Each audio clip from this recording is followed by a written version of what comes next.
pagbabago. Sawa na ang bayan ko sa magnanakaw ng tao.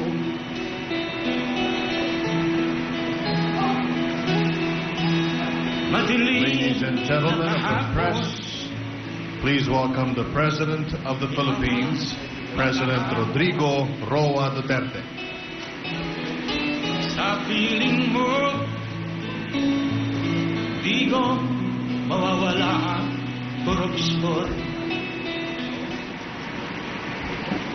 Just kindly sit now.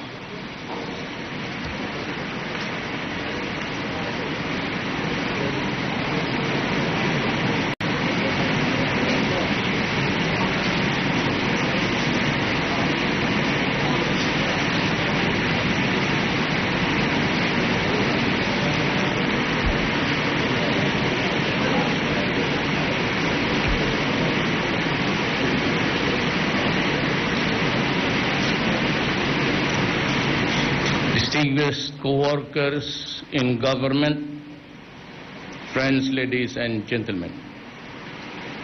Good morning. I am glad to be back from my visits to Thailand and Malaysia. In Bangkok, I paid respect to a true friend of the Philippines and the Filipino people, His Majesty King Bonipon Adunayet. His Majesty will be remembered by his dedicated efforts to foster goodwill, mutual respect, and friendship between our nations and peoples. In Putrajaya, Malaysia, I met with Prime Minister Najib Razak. Our discussion focused on the need to further strengthen the Philippines-Malaysia partnership for a safe and secure and stable region. As ASEAN brothers and maritime nations, we recognize that cooperation between our countries with other stakeholders is key to ensure that our sea lanes are not used for illegal purposes or criminal activities. Earlier this year, we made headway with the signing of the framework for trilateral arrangement between Indonesia, Malaysia, and the Philippines on immediate measures to address security issues in the maritime areas of common interest. With Malaysia, we committed to explore all available options to ensure greater collaboration in the joint coordinated pursuit, the interdiction and the arrest of criminal and terrorists plying the waterways between our countries. The Philippines, as always, will be unremitting in the efforts to address criminality on land, at sea, and between borders. We also committed to sustain the efforts to achieve just and lasting peace in Mindanao.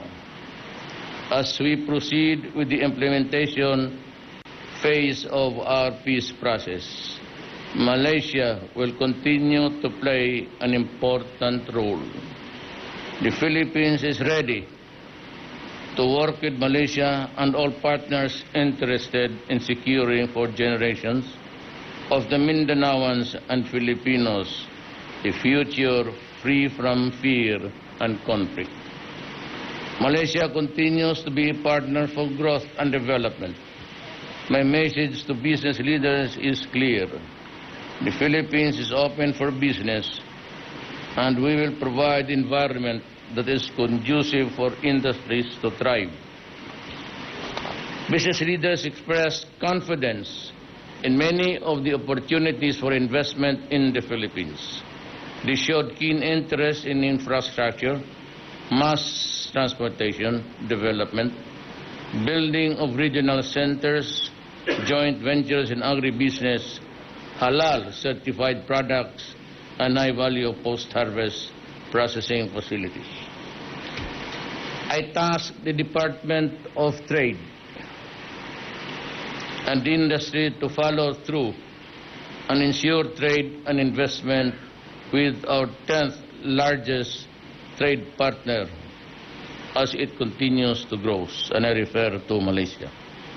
As neighbors and friends, we have shared responsibility to ensure that common dignity, particularly the vulnerable, the weak, and the elderly, and the youth, is upheld. This is one era that should bring our nations and governments together. As incoming chair of the ASEAN, we count on Malaysia's support for our efforts to build a stronger, rule-based, and people-centered ASEAN.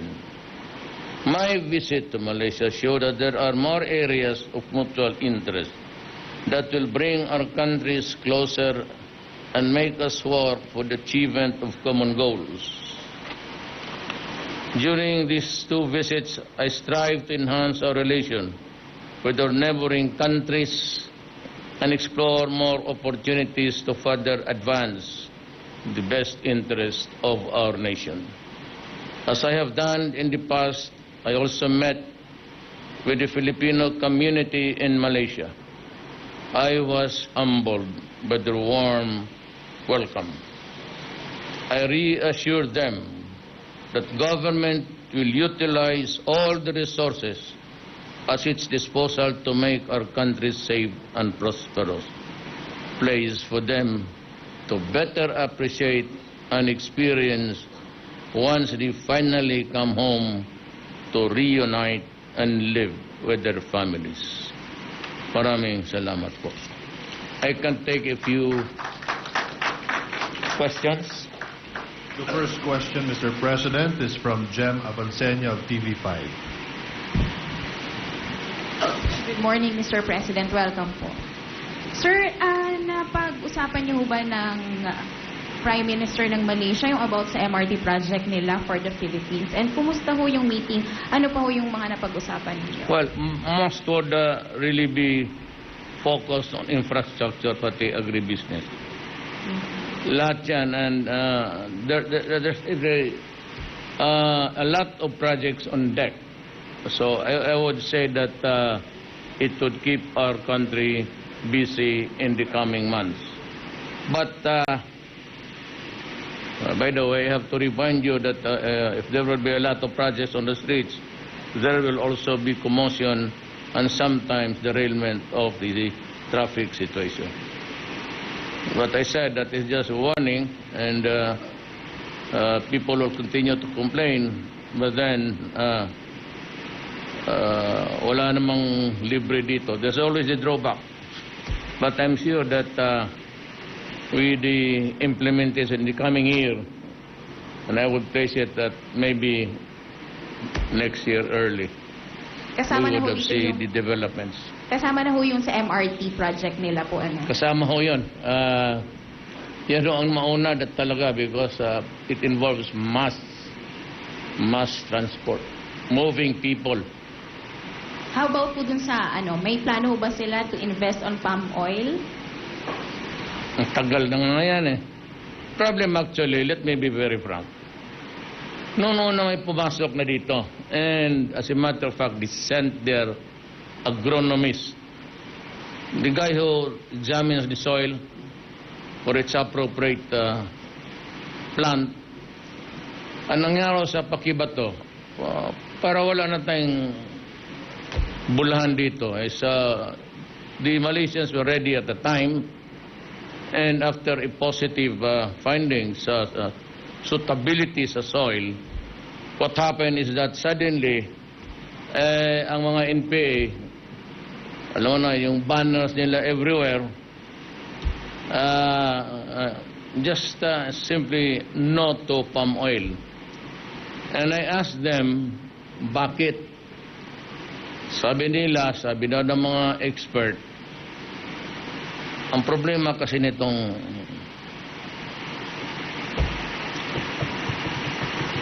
maraming experts, lalo na sa internet, every time Dick and Harry who knows about a little of everything and everything so little, may sariling Malaysia has prospered.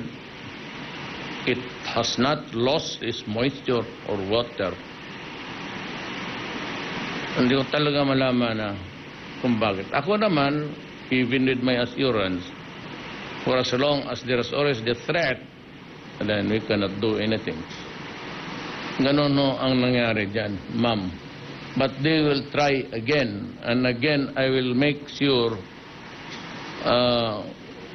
to meet the experts of the world about water under the soil and ask us to explain why it is so.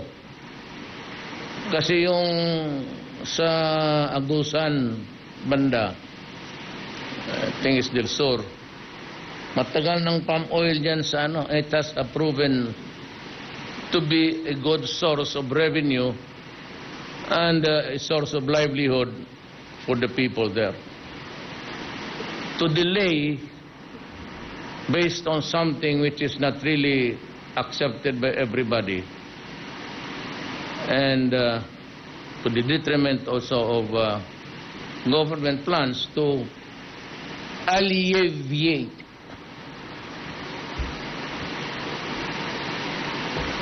standard of living ng tao, and nagkabuhol-buhol eh. I really do not know, but I think somebody should talk to them again. Maybe this would be one project that we can ask about doon sa Oslo. Because while waiting for the final result, ano man yan, kailangan natin we have to improve the lives of the people. Ako actually, kung ang sitwasyon ganito lang, pati pag-alis ko, I will consider myself really a total failure. If I cannot improve by even a few bars, notches above, there's one thing for me to do is tutuhanan ito either resign or give it to somebody else. Masyadong mabigat ang problema. At kung marami namang aktor, di kayo na lang. Totoo, I'm not so, I have no illusions about this presidency. I will work because I was elected. Why I run, I cannot tell you why. I'm even asking myself. But I'm trying to do my very best. If I think that I'm a failure or I cannot hack it, might as well give it to somebody else. There is no dishonor, to be honest, to oneself. Ms. Rita Reyes of GMA. Hi, sir. ma'am. Welcome back, sir. Sir, I know that you've already said your congratulations to President-elect Trump, but may I ask you if you're comfortable whenever people compare you with him? Compare me with Trump? Yes. Sus Maria Josep, ma'am. I'm just a small molecule in this planet. He is now the president of the most powerful country in the world. I am just a president struggling to barely to just above the water. Ang ano natin, I say we have to worry about ourselves first. But comparison, no, I don't think we. Well, what we share in common maybe is the passion to serve, and it's given. When you run for a public office, you're expected to. Sometimes it goes with the,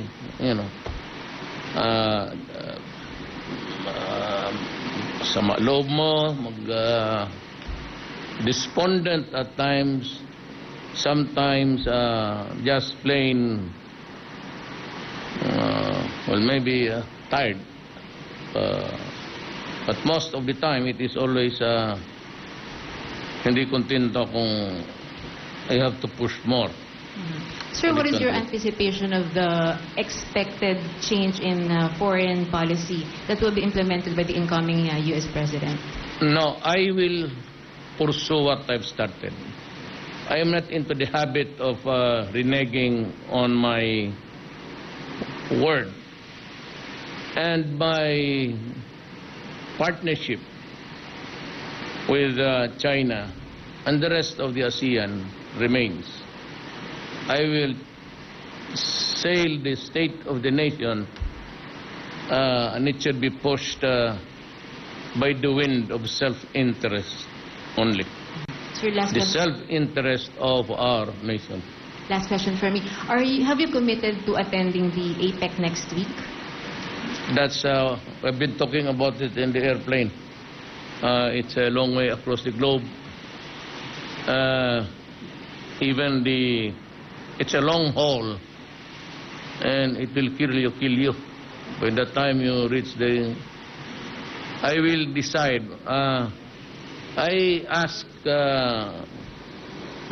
totoo to ha, sabi ko kay Secretary Doresa, pati kay Secretary Yasay, sabi niya, sige, Jess, ayaw ko part.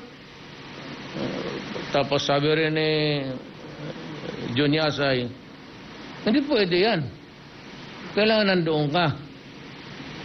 Kasi dapat mayroon kang pakikitaan na tao doon. Sino? Ano ba?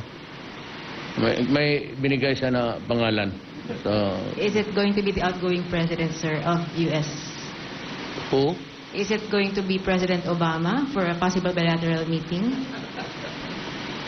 No. I think, hindi talagang, kung kaya lang sana nila, without my presence, if my presence is indispensable, I'd rather not kasi malayo. I hate long hauls. Talagang hindi ko kaya yung saka malayo masyado. Mag-ikot kami sa, sabi nila, ang ruta namin is through New Zealand. Because if you, by the Pacific, ang point of entry dyan sa North America is America, United States.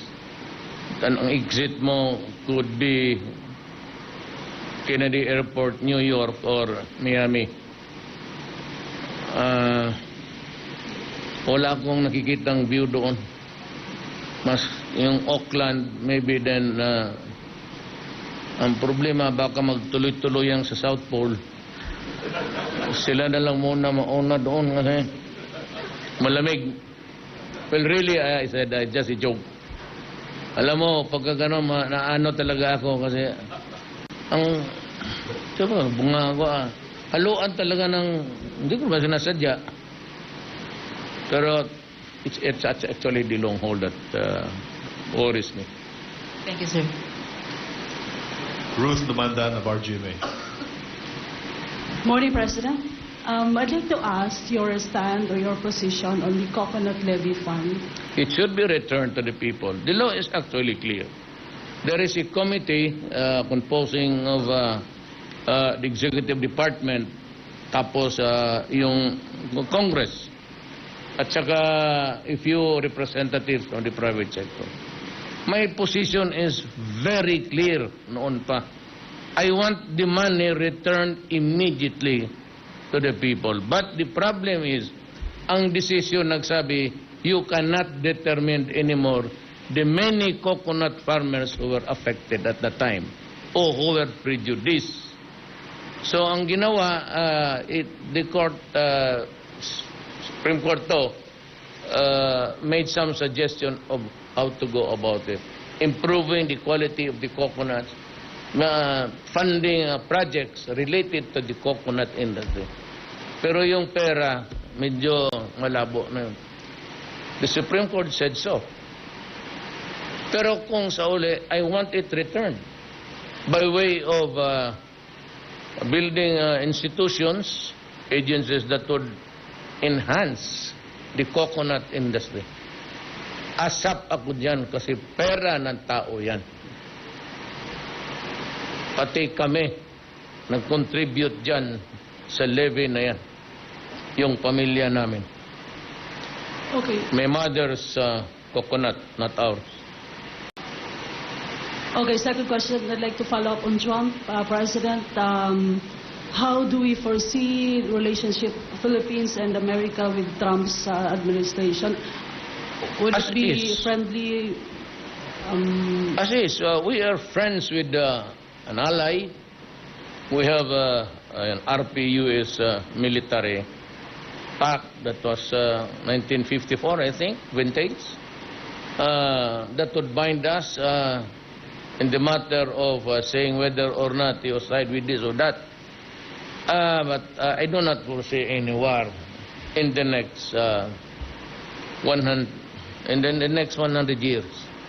So we will maintain our cooperation of the committee. The respect should be there, and in all matters that would affect our two countries, especially the treaties that we signed with them, in the so many agreements, it will be honored, all of these things. Trisha Terada of CNN Philippines. Good morning, sir. Sir, Secretary Lorenzana mentioned that the implementation of EDCA will push through. Are you confirming this, sir, or will there be limitations to the implementation of EDCA? No, I said, because by the time I talked to the Secretary of National Defense, they were na-firm up na nila ang arrangement. And I said, I do not want na pahiya ang Pilipinas. Well, of course, not so much because I was already vocal against it, but in deference to the Secretary of Defense. Sabi ko, oh sige, but this will be the last time. And I expect that by the time that I end my term, I do not want to see any, not only U.S., even African or Chinese or whatever, present. I do not want to see foreign military troops in my country. Mr. Can we see clarification also for the continuation of military training? Will this still exclude military exercises? And sir, what prospects do we see that now we have a new president when it comes to military ties? Do we see reunited ties with President Trump? Let us put aside Trump here. Actually, in every military exercise, whatever, it is always America who learns much. Kukunti lang yung sa Pilipino kasi kanya mayang Palawan. Ano ang i-training mo dyan? The one thing that really that bothers you is that yung communications nila, pati state of the art, because they are rich, maybe they were advanced in time and space, ano yung kanila, sophisticated. Ours, they are not compatible. Kaya sila pwedeng mag-connect dyan, and even the matter of communication, you'll have to use the basics na nalaman nila. But the United States is using an altogether new gadgets. We have not been provided by them. It's expensive. But I'm looking forward to other countries. I could get it from Japan, China. I could get it from Russia or sa Middle East, Israel. Hindi na kailangan tayo mag-ano kasi hindi na pwede tayo maghingi na maghingi. You know, this paradigm of hand-me-down, and I tell the military and the police, stop it. Kung wala ni, bayonet na lang, antuhan combat. Kaya kasi we go there to study, and our bright boys there, guys, our soldiers, make so many, advanced projections. Yung mga thesis nila, nakinabang, hindi naman tayo. Actually, we do not need anybody to train the Filipino soldiers. By themselves, they are warriors and capable of a conventional war. Kung rebellion lang, I do not expect any war against any other nation. Terrorism, drugs, kaya. Kailangan yan ng eroplano nga. Yan lang naman ang pinoproject ko. The most serious is, if it comes, itong terrorism. But what is bugging us now is really Andruga. And I cannot tell you my next move, but I will try to invite and ask everybody to participate. Yung pinakita ko dito na ganun kakapal, hindi ko kaya yun. I mean, if I use the contemporary rules, constitutional divide, hindi ko talaga kaya. Kasi gusto mong patayin. Maubusan ka ng panahon, hindi mo kaya patayin lahat. At, if you do that, whether it is justified or not, the Human Rights Commission of the United Nations will always be there. And I said, kung habulin mo naman lahat, remember, I am warning you again. We have become a narco-politic nation. Many of those involved are barangay captains. Halos lahat nakikinabang kasi. Police, mga opisyal meron pa. To the level of hanggang anong tawag yung mga superin. Bakit ba tinanggal yung dating? Remember me, Secretary Andanar, to ask Congress to balik tayo doon sa police corporal, police corporal. Sino bang gumawa nitong SPO1? Instead na regular na police, ginawang special police, SP1, SP2, SP3. Sino yan si SP? Esperanza? Doon nata kumuha ng gago yung... No, there should be something like... I'd like to tell government, especially the police. Kayo, do not...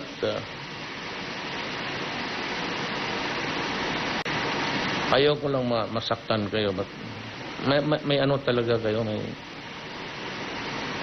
You do not have a very consistent... Maganda naman yung Police General, Director General. Maganda naman yung Police Colonel. Kasi yung... Tingnan mo yung sila Lapu-Lapu. Naawa ako dyan. Kasi yung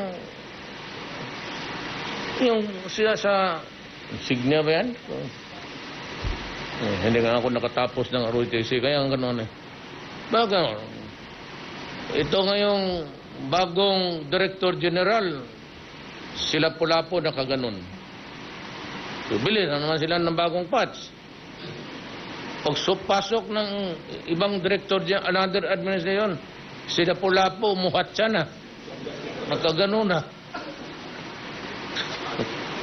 You know, alam ko, people are not idiots, you know. Filipino people, stop it. Stop it. Kaya ang police na kalit-liit na sweldo magbili ng mga bagong, stop it. If you want, I will increase your salaries 3-folds. Just stop it. Plus yung corruption. It is corruption. Hintuan ninyo yan. Kaya huwag ninyong gawin sa akong panahon. And I will ask a lawmaker to balik tayo doon sa police constable. Tanong, kagaya ng report ninyo, ha? Raid conducted in Minorapa, Pediasito, Soto. Sot, tapos adot, sot. Just say, I'd like to direct you now. Just say, Davao del Norte, the municipality of... malaman na niyan, o CIDG. Man, aid, suot dito. Hindi ko malam, basahin ko yung briefer. Akala ko asosasyon ng mga bugok itong putang inang bubuso. Basta nakakainis kayo. Pati ako nalilito kaya magtawag pa akong leche. Ano ba itong, sinong nag-ano na itong brief, dito? May summary ako sa lahat ng namatay pati buhay itong araw na to eh. Sino itong age soak? Ka muna, sir, ha? Yung tinawagan ko, wala lang alam. Ay, sus, Mario Joseph ka. You better go back to this police patrolman, constable, or whatever. And I have plans of, I said, if the terrorism will creep in, I will maybe create, instead of the south, I will create the back Philippine Constabulary. Pearl Gahunera of Manila Standard. And it will be under the armed forces again. So, apat balik tayo sa apat. Army, Navy, Air Force, pati PC. Good morning, sir. Sir, you have given the green lights to Malaysia to deport the around 7,000 Filipinos who are in Sabah who illegally migrated there. Yes, we are almost an hour. Okay lang sa kanila. And I said, no clemency, except that give us time to... ang problema doon, kasi yung mga Pilipino, walang edukasyon. And we cannot expect also Malaysia to absorb them because hindi sila Filipino citizens. They should be learning our history, not the history of somebody else's country. But they are there. So I will ask government to intervene. We will have to put up schools there. And sa ospital naman, nakakahiya naman na puro hindi nga nakaroon. That's an added cost to them. So we will ask a neutral country, maybe neutral agency, rather, WHO, whatever, to establish hospitals there. Pero atin ang mga tao padala na i-deploy natin. The nurses, kawawa eh. Kawawa yung mga tausog doon na. Most of them are tausog. But they are Filipinos. And they should be attended to. Last questions from Dexter Ganibe of DZMM. Mayorman Buntag. Sir, clarification lang dun sa bubuing trilateral arrangement or agreement Yes. with Indonesia and Malaysia.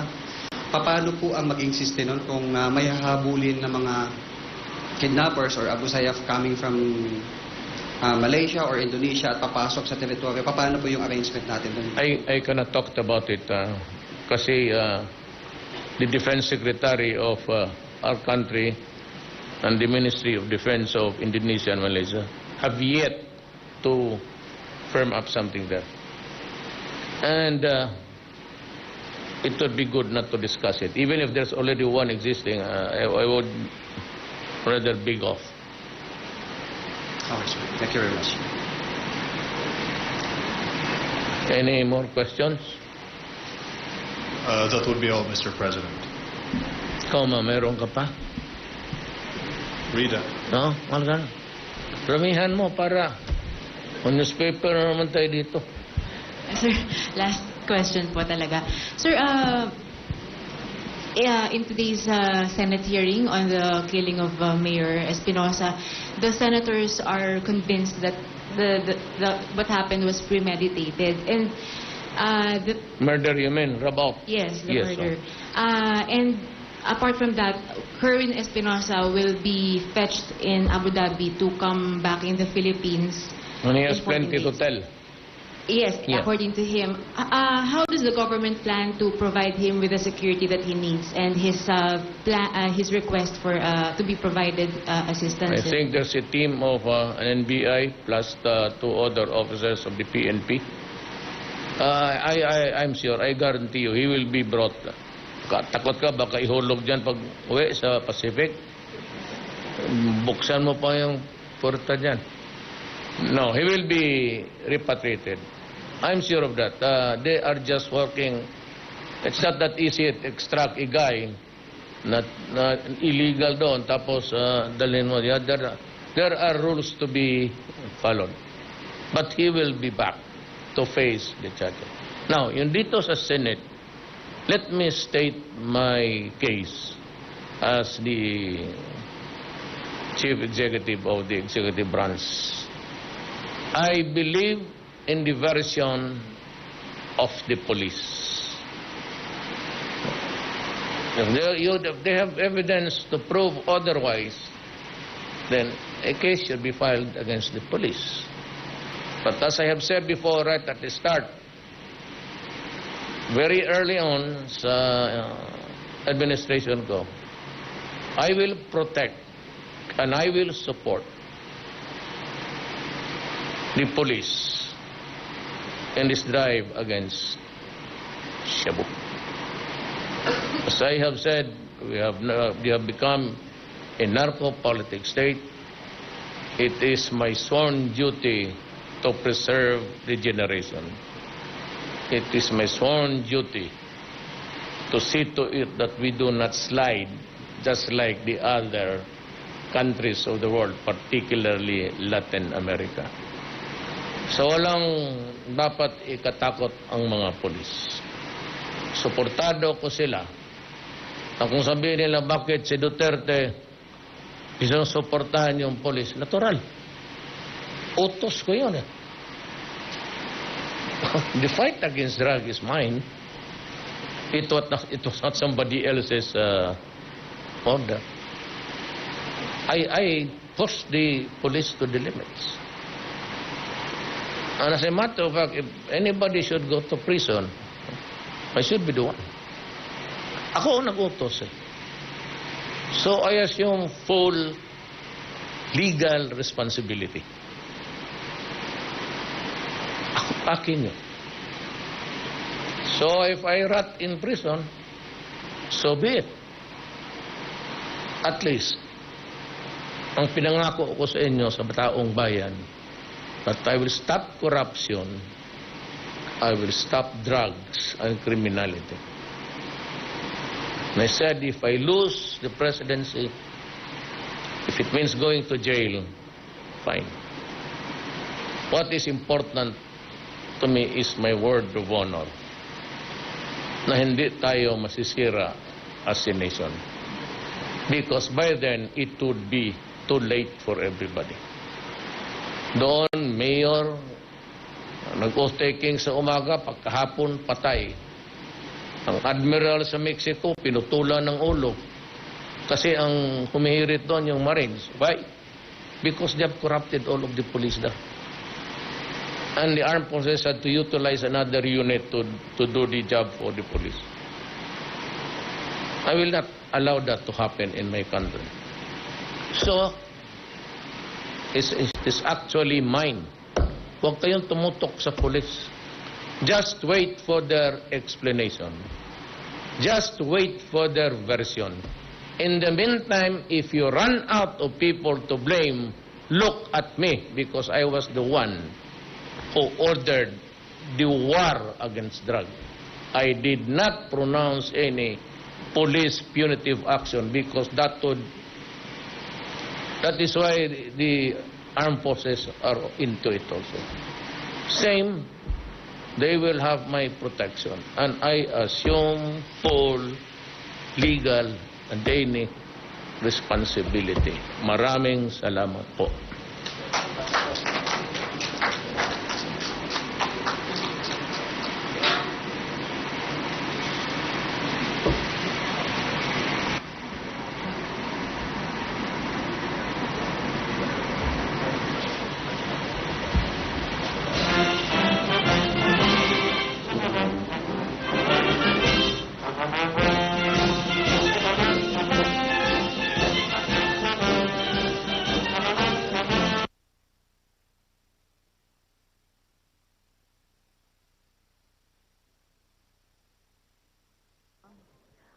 kasama nga sa mga napirmahan nga ng proyekto ay mga railway system.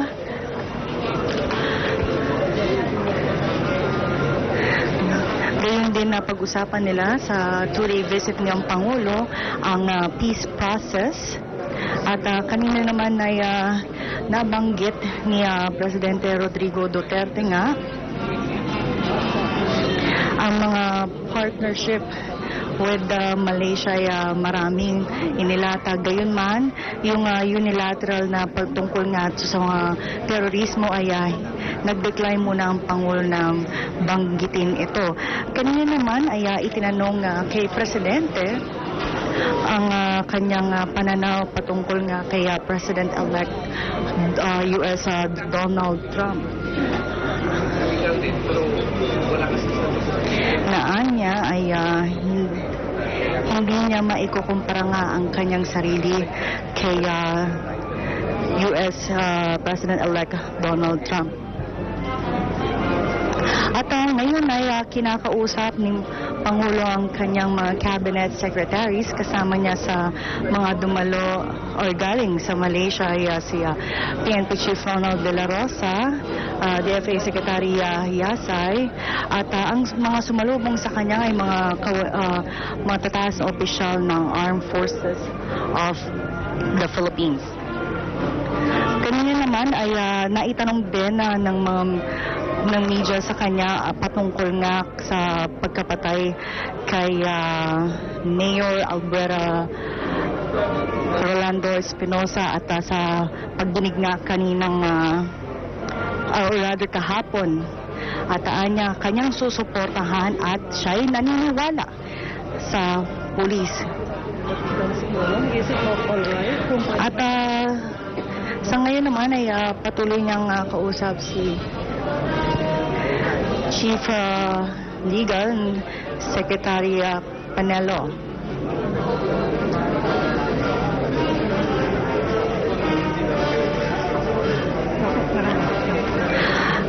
At